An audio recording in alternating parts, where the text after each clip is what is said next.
तो आप सैंक्शन से घबरा रहे हैं ना। अभी इंडिया अगर खरीद रहा है, चाइना खरीद रहा है, तो हम क्यों पीछे हैं? हम क्यों कहेंगे कि सैंक्शन लग नहीं? मैंने एक गुजारिश की थी ना शुरू के अंदर कि हिंदुस्तान के पास $600 अरब का फॉरेन एक्सचेंज रिजर्व पड़ा। इंडियन बिजनेसमैन को फ्री फ्लो मिलने वाला है रशिया में इन्वेस्टमेंट्स के लिए, बिजनेस ऑपरेट करने के लिए। तो आज ये रशिया का ऑफर आ चुका है कि जितने भी एसेट्स वेस्टर्न कंपनीज छोड़ के जा चुकी है यहाँ से, वो सारे एसेट्स आप आके ले। साथ साथ दुनिया का दबाव है पाकिस्तान पे, ख़ास तौर पर अमेरिका और मिडल ईस्ट का, कि भाई आप अपने तल्लुकात पहले भारत के साथ ठीक कीजिए। तो ये दोनों चीज़ें एक साथ, और ज़रूरत पड़ेगी तो यकीनन ये भारत के साथ भी इसीलिए टर्म्स बेहतर करना चाहते हैं ताकि ट्रेड ओपन हो, और उसके बाद उससे काफ़ी इन्हें पैसों के लिहाज से भी फ़र्क पड़ेगा। और इनका फ़ायदा ही है कि अगर एक लंबे रूट के बजाय भारत से मेरा नहीं ख्याल कि हमारे यहाँ कोई भी ऐसा विजनरी फॉरेन मिनिस्टर है, और फिर फॉरेन मिनिस्टर अकेला कुछ नहीं कर सकता। ये तो एक पूरी एक गवर्नमेंट की एफर्ट होती है और एस्टेब्लिशमेंट की बैकिंग होनी चाहिए। ऐसी हमने देखी पाकिस्तान की काफी टाइम से जो है वो ठीक नहीं चल रही। अगर हम भारत की तरफ देखें तो उनके फॉरेन मिनिस्टर जो है वो, हमारे यहाँ फॉरेन पॉलिसी समझी जाती है कि जो फॉरेन मिनिस्टर पैसे ले आता है तो जी बड़ी अच्छी फॉरेन पॉलिसी है।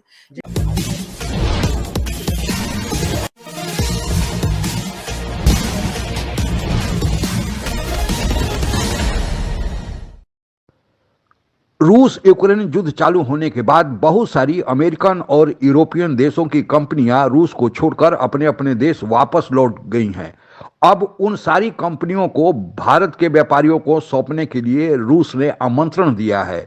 इस पर चीन भी निगाहें गड़ाए बैठा था, लेकिन रूस ने चीन को न देकर भारत पर भरोसा जताया है। इससे भारत की आर्थिक प्रगति में कहा जा रहा है कि बहुत तेजी से बढ़ोतरी होने वाली है।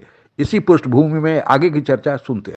इंडियन बिजनेसमैन को फ्री फ्लो मिलने वाला है रशिया में इन्वेस्टमेंट्स के लिए, बिजनेस ऑपरेट करने के लिए। तो आज ये रशिया का ऑफर आ चुका है कि जितने भी एसेट्स वेस्टर्न कंपनीज छोड़ के जा चुकी है यहाँ से, वो सारे एसेट्स आप आके ले लो। This is what the offer they are making to the Indian businessman. ठीक है, तो यूरोप और यूएस के जितने बिजनेसेस वहां से विड्रॉ कर चुके हैं यूक्रेन कॉन्फ्लिक्ट के चलते, तो रशिया हमें इनविटेशन दे रहा है इंडियन बिजनेसमैन को, बोल रहे हैं आपको we are giving first priority, आप आके वो बिजनेसेस और ऑपरेशंस को टेक ओवर कर सकते हैं। तो हर जगह से अच्छी खबर है। नेक्स्ट ईयर से एक्सपोर्ट जो है वो इंडियन रुपीज में डिप्लोमेसी शुरू होने वाली है। तो उसके दो बड़े मूव्स आ चुके हैं। जो हमने राइस बैन किया था एक्सपोर्ट, उस पर इजिप्ट का ऑर्डर इंडियन रुपीज में आ रहा है। और दूसरा अभी जो कीनिया के आए थे प्रेसिडेंट रूटो, उन्होंने तो बड़ा खुल के बता दिया कि जब रुपीज है तो डॉलर्स की क्या जरूरत है। उन्होंने ऑफिशियली स्टेटमेंट दिया है, इंटरव्यू है उनका फर्स्ट पोस्ट को। और अभी अभी न्यूज आ रहा है कि भारत 20,000 टन शुगर उनको देने वाला है डिस्पाइट एक्सपोर्ट बैन। मतलब हमने एक्सपोर्ट बैन कर रखा है लेकिन केनिया को स्पेशल देंगे। क्यों? क्योंकि वो डी डॉलराइज कर रहा है। तो बहुत क्लियर है कि किस डायरेक्शन। ऐसी हमने देखी पाकिस्तान की काफी टाइम से जो है वो ठीक नहीं चल रही। अगर हम भारत की तरफ देखें तो उनके फॉरेन मिनिस्टर जो है वो, हमारे यहाँ फॉरेन पॉलिसी समझी जाती है कि जो फॉरेन मिनिस्टर पैसे ले आता है तो जी बड़ी अच्छी फॉरेन पॉलिसी है। लेकिन फॉरेन पॉलिसी फंड से आगे भी कुछ है। यानी ना तो हमारे यहाँ कोई इन्वेस्टमेंट के लिए आता है, ना किसी दूसरी कंट्री के कोई प्रेसिडेंट या आर्मी के लोग या चाहे प्राइम मिनिस्टर हो, कोई खुशी खुशी यहाँ पे ना विजिट कर रहा होता है कोई। और बहुत कुछ उस फील्ड के अंदर है अगर फॉरेन पॉलिसी को देखा जाए। आपके ख्याल से हमारा 10-20 साल में अगर हम देखें, कोई ऐसा फॉरेन मिनिस्टर आपको नजर आता है जिसने कुछ बेहतर काम किया हो? मेरा नहीं ख्याल कि हमारे यहाँ कोई भी ऐसा विजनरी फॉरेन मिनिस्टर है, और फिर फॉरेन मिनिस्टर अकेला कुछ नहीं कर सकता। ये तो एक पूरी एक गवर्नमेंट की एफर्ट होती है और एस्टेब्लिशमेंट की बैकिंग होनी चाहिए उसको। उसके बगैर जो है वो कुछ भी नहीं कर सकते। मुझे एक साहब बता रहे थे, एम्बेसडर लेवल के आदमी थे, कि बेनजीर ने ये हमें कहा कि आप जाओ इंडिया जाओ और थोड़ा ट्रेड वगैरह की बात करो। तो वहां पे जो एम्बेसडर थे उन्होंने इनकार कर दिया उनसे कोऑपरेट करने से। उन्होंने कहा जी ट्राइका ने तो कोई ऐसा ऑर्डर नहीं दिया हमें। So prime minister alone is not enough. उस वक्त ट्राइका की टर्म यूज होती थी, यानी प्रेसिडेंट और आर्मी चीफ और प्राइम मिनिस्टर तीनों मिलकर अगर कुछ करेंगे तो फिर एस्टेब्लिशमेंट और बाकी जो है आपकी ब्यूरोक्रेसी और फॉरेन ऑफिस आपके साथ कोऑपरेट करेगा। तो ये तो है एक एफर्ट, एक जॉइंट एफर्ट चाहिए थी। अनफॉर्चुनेटली इतना विजन नहीं रहा हमारी लीडरशिप। तो आप सैंक्शन से घबरा रहे हैं ना, भी इंडिया अगर खरीद रहा है, चाइना खरीद रहा है, तो हम क्यों पीछे हैं? हम क्यों कहेंगे कि सैंक्शन लग नहीं? मैंने एक गुजारिश करी थी ना शुरू के अंदर कि हिंदुस्तान के पास 600 अरब डॉलर का फॉरेन एक्सचेंज रिजर्व पड़ा हुआ है, ठीक है। हिंदुस्तान नहीं खरीद रहा है, जर्मनी भी खरीद रहा था गैस, जर्मनी भी ऑयल गैस खरीद रहा था, मतलब फ्रांस भी ऑयल खरीद। उसके बाद उन्होंने खत लिखा, उसका रशिया ने खत का जवाब नहीं दिया। सिफारतकार हमने भेजा, इन्होंने नहीं भेजा रशिया से पूछने के लिए। रशिया ने कहा यार तुमने 2015 का कोई अग्रीमेंट पूरा नहीं किया, हम नहीं बात कर रहे। वो जो बात करने के लिए रशिया ने आपको तेल देने से इनकार कर दिया, ये कह रहे हैं आप? रशिया ने बिल्कुल हमारा जवाब भी नहीं। और जरूरत पड़ेगी तो यकीनन ये भारत के साथ भी इसीलिए टर्म्स बेहतर करना चाहते हैं ताकि ट्रेड ओपन हो, और उसके बाद उससे काफी इन्हें पैसों के लिहाज से भी फर्क पड़ेगा, और इनका फायदा ही है कि अगर एक लंबे रूट के बजाय भारत से सामान आ जाए तो इनके लिए अच्छा है। और इस वक्त जो हालत हो गई है पाकिस्तान की, तो ऐसा है कि पैसे ना होने की वजह से, इकोनॉमी खराब होने की वजह से कोई कंट्री हमें सुनने को तैयार नहीं है, चाहे हम सही बात करें चाहे गलत करें। हमें ना कोई मुंह लगाता है, ना कोई बात करता है, ना कोई पासपोर्ट को देखता है। तो यकीनन जो पॉलिसी मेकर्स हैं जो यहाँ पर बैठे हैं, और इन्होंने नहीं तो इनके बाद आने वाले जो लोग होंगे जिन्होंने मुल्क को एक तरह से अपने काबू में किया होता है, तो उनके लिए भी ये जरूरी बन गया है अब कि वो थोड़ा सा इसको स्टेबल करें, और जो बहुत बुरी हालत हो गई है उससे निकालने की कोशिश करें।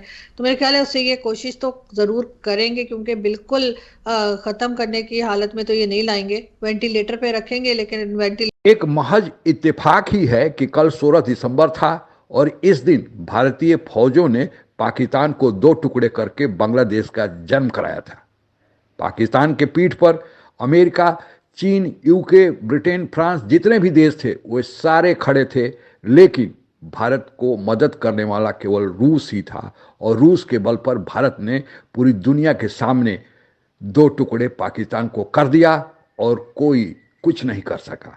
अब वही रूस अपने देश में जितनी भी अमेरिका सहित यूरोपियन देशों की कंपनियां थी, और रूस यूक्रेन युद्ध चालू होने के बाद उन देशों के दबाव के कारण अपना कारोबार यहीं छोड़कर अपने अपने देशों में वापस लौट गई।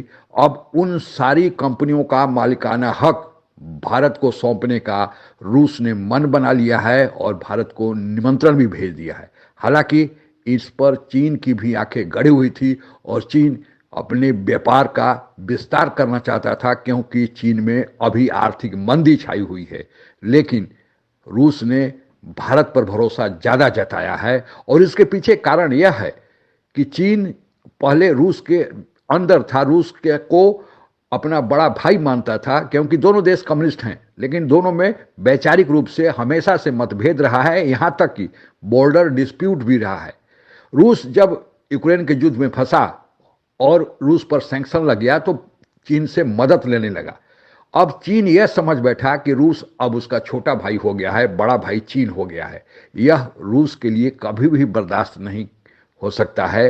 रूस ने फिर से जो अब भारत पर भरोसा जताया है, क्योंकि चीन को उन कंपनियों को सौंपना चीन को और आर्थिक रूप से मजबूत करना था, और जब चीन रूस में जाकर अपनी कंपनियों का वहाँ पर कारोबार शुरू करता तो रूस पर और दबाव बनाता, रूस का और बड़ा भाई बनने की कोशिश करता। लेकिन चीनी मंसूबे पर भी रूस ने पानी फेर दिया है। भारत के लिए एक और बड़ी आर्थिक तरक्की का रास्ता खुल गया है, और रूस ने यह बताया है कि जो भारत और रूस के संबंध सोवियत संघ के समय से ही चले आ रहे हैं, उसी समय से वही प्रगाढ़ता आज तक भी चली आ रही है।